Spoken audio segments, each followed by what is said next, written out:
nggak Anda bayangin pesen kopi favorit yang biasanya Rp20.000 gitu ya? Ya, harga umum lah ya sekarang. Nah, nanti pas bayar, di struknya tertulis cuma 20. Angkonya lebih ramping, tapi nilainya sama persis. Wah, jadi lebih simpel ya kelihatannya. Betul. Nah, gagasan inilah yang kembali dimatangkan pemerintah, redenominasi rupiah. Hari ini kita mau kupas tuntas nih rencana penyederhanaan mata uang kita. Sumber kita artikel kompas.com tanggal 8 November 2025 yang ngebahas langkah terbaru di Peraturan Menteri Keuangan. Oke. Jadi misi kita hari ini simpel. Pahami, apa sih redenominasi itu? Kenapa kok sekarang diangkat lagi jadi prioritas? Dan apa artinya buat kita-kita ini? Siap. Siap. Mari kita bedah. Oke, kita mulai dari dasarnya dulu ya. Apa sebenarnya redenominasi ini? Gini, sederhananya itu penyederhanaan angka 0 di mata uang. Kayak contoh tadi, Rp1.000 jadi Rp1. Namanya sanering. Betul, beda jauh. Kalau sanering itu pemotongan nilai uang. Dulu pernah kejadian kan, itu nilainya yang dipotong, daya beli langsung anjlok. Wah, ya itu ngeri ya. Nah, kalau redominasi ini murni penyederhanaan nominal aja. Tujuannya lebih ke efisiensi. Jadi jangan sampai salah kaprah ya. Ini beda banget dampaknya. Oke, poin penting itu.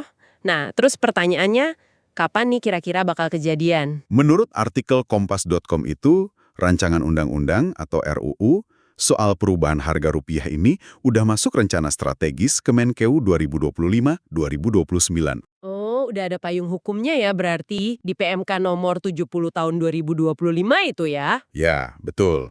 Dan targetnya RUU ini selesai di tahun 2027. Sebenarnya ini bukan ide kemarin sore sih. Udah lama ya. Seingat saya tahun 2010-an udah pernah muncul juga isunya. Iya, udah dari 2010. Tapi sekarang kayaknya lebih serius. Jadi salah satu dari 4 RUU prioritas Menteri Keuangan Purbaya Yudi Sadewa. Kenapa sekarang jadi prioritas lagi ya? Apa urgensinya? Nah, menurut sumber kita, ada beberapa alasan utama. Pertama, jelas, efisiensi ekonomi.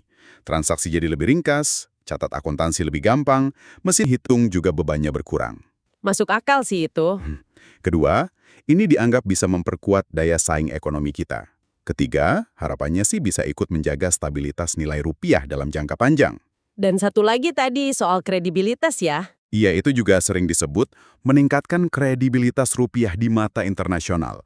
Biar nominalnya itu gimana ya? Kelihatan lebih sejajar lah sama mata uang negara maju. Menarik tuh soal kredibilitas. Apa iya cuma ganti nol bisa langsung naikin citra? Tapi oke, kita lihat aja nanti. Terus prosesnya gimana kalau RUU ini jadi di 2027? Apa langsung ganti semua uang gitu? Ya enggak lah, pasti nggak secepat itu. Sumber kita bilang prosesnya bakal panjang dan bertahap. Bertahap gimana tuh? Jadi, setelah RUU disahkan, langkah pertama itu sosialisasi besar-besaran ke masyarakat. Ini penting banget biar semua paham, nggak panik, nggak bingung.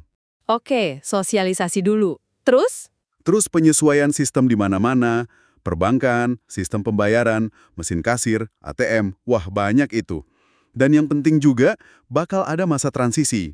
Masa transisi. Maksudnya? Maksudnya, uang lama sama uang baru nanti bakal beredar barengan untuk sementara waktu, biar orang terbiasa dulu gitu. Oh, jadi nggak langsung uang lama ditarik semua ya? Ada contoh negara lain yang udah pernah ngalamin ini? Ada, sumber kita nyebut Turki. Mereka tuh butuh waktu sekitar 7 tahun loh, dari 2005 sampai 2009 buat menuntaskan redominasi lira mereka. Wow, 7 tahun. Lama juga ya ternyata. Berarti memang kompleks banget ini, bukan sekedar cetak uang baru. Tepat sekali. Dan ini nyambung ke tantangan terbesarnya. Pengalaman negara lain, termasuk yang disebut di sumber kita, nunjukin ada 2 syarat mutlak biar redenominasi ini sukses. Apa aja tuh syaratnya? Pertama, kondisi ekonomi makro kita harus stabil dan kondusif. Kalau lagi bergejolak, terus kita paksain redominasi, wah itu bahaya. Bisa malah memicu inflasi atau ketidakpercayaan. Oke, ekonomi stabil. Yang kedua? Kedua, dan ini nggak kalah penting, kepercayaan publik yang tinggi. Masyarakat harus percaya sama pemerintah dan kebijakannya ini. Kalau nggak, ya bisa muncul resistensi, kebingungan, macam-macam lah. Nah, ini dia kuncinya ya. Jadi kesimpulannya nih, pemerintah emang lagi serius nyiapin landasan hukum buat redenominasi. 1000 jadi 1 gitu kan, targetnya RUU kelar 2027. Iya. Tujuannya buat penyederhanaan, efisiensi, dan katanya sih naikin kredibilitas. Ingat ya, bukan ngurangin nilai uang Anda. Penting itu diingat. Tapi ya itu tadi, suksesnya bergantung banget sama dua hal krusial. Ekonomi kita lagi oke, dan Anda semua percaya sama langkah ini. Kayak pertaruhan yang butuh momen pas gitu ya. Betul sekali. Dan ini mungkin ninggalin satu pertanyaan menarik buat Anda renungkan di rumah. Apa tuh? Ya belajar dari pengalaman Turki tadi, terus ingat syarat mutlak soal ekonomi stabil dan kepercayaan publik yang tinggi itu. Kira-kira nih, menurut Anda tantangan spesifik apa sih yang paling berat yang bakal dihadapi Indonesia buat mewujudkan rencana redenominasi ini di tahun-tahun ke depan?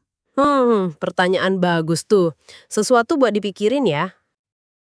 Download Tribun X sekarang. Menghadirkan lokal menjadi Indonesia.